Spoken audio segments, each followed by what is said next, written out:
Capital Dreams Pictures boss. Super talented, high-achieving person. He definitely is known mostly for his really excellent music videos. But guess what? Right now, he's got a horror short film upcoming. He is, of course, Clarence Peters. How you doing, brother? Nice, thank you. What we did was wrong. I tried to tell you. God knows I tried to tell all of you. You won't stop until he kills all of us. Every single one of us.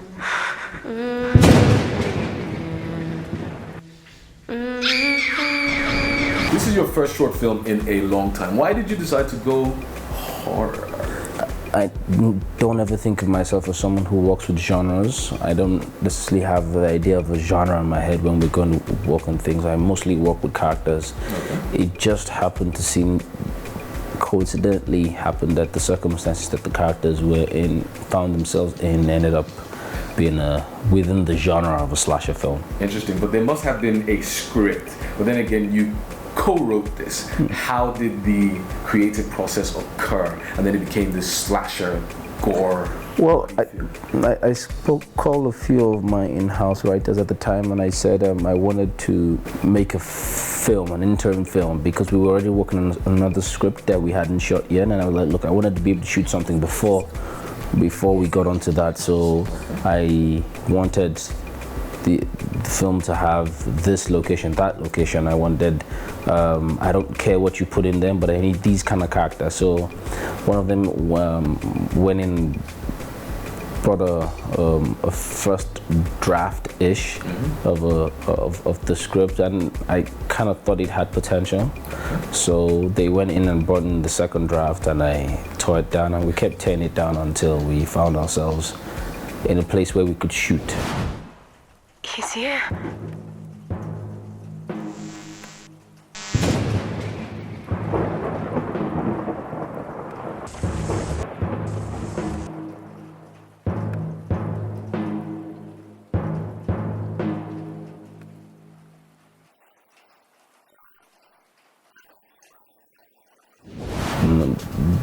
As of now, there isn't a copy of the script because it's not.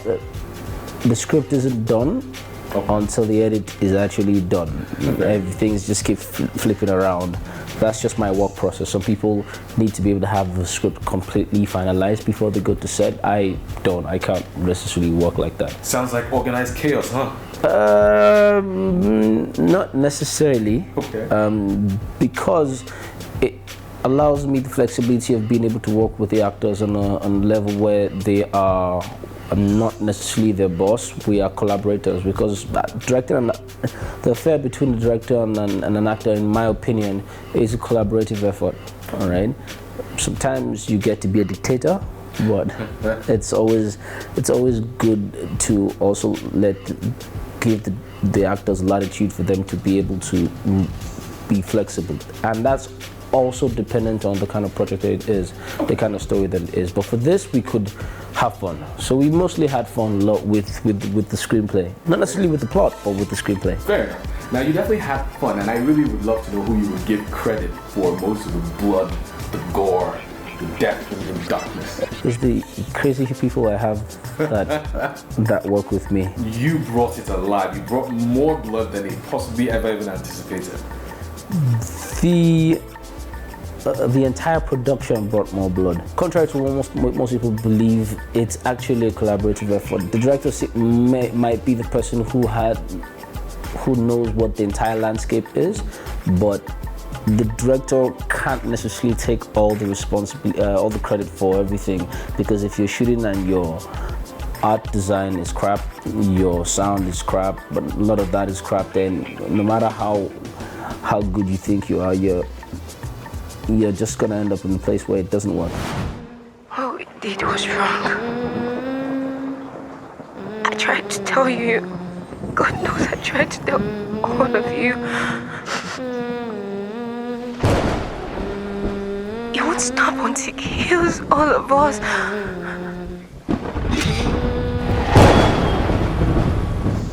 Coming up next on EO Now. Now, growing up as a child, were you one who was afraid of the darkness, long hallways without any light and all of that good stuff, or did you brave it through? No, I slept under the bed. I was scared of those things. God. All right, I still can't watch Omen until today.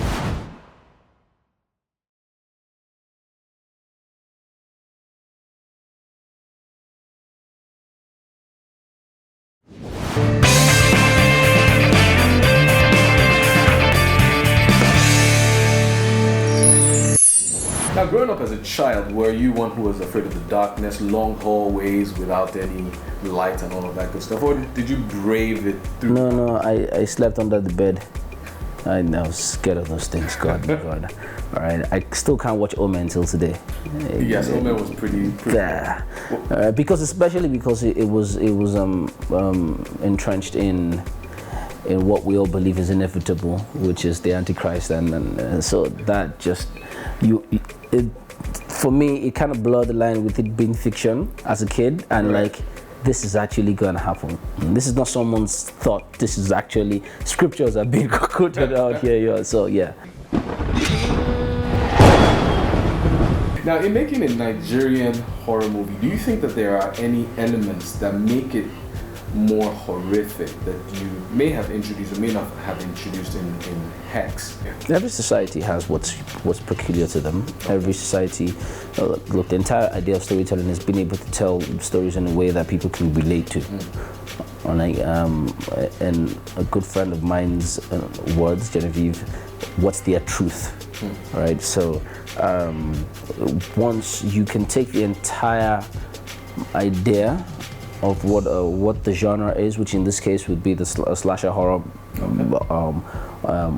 horror genre, and embedded within things that are realistic to that society, it becomes really scary.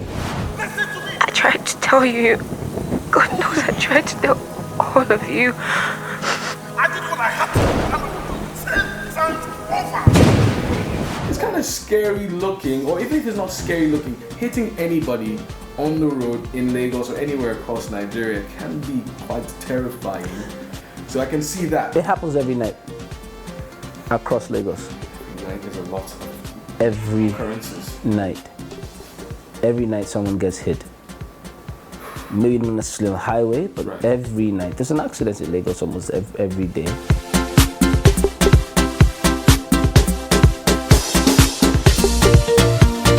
Some people may get a bit of fear when they see a lunatic on the street. Some people have a bit of an ominous feeling when they see a white garment outfit. Funny thing is, some people have superstitions about your hair, your dreadlocks. Tell me, do you have any superstitions or any fears, logical or otherwise? What country are you from? I'm from here. You are from here? Very much. What state are you from? Ogun State. You are from Ogun State. And do you go to church? Yes. We all have the same superstitions. I want to hear that. I know we all, look, at the end of the day, once it's wrapped around spirituality on some level, you know you're freaked the hell out, all right? Now, speaking of the spiritual realm, do you have any habits that you imbibe or any things that you do to keep you on the right path with the spirit world? Like some people, when they say something overly positive, they knock on wood to make sure that it stays on track. Do you Habits, yeah, I'm extremely attached to the sign of the cross. Oh, really? Yeah, I'm extremely attached. Yes.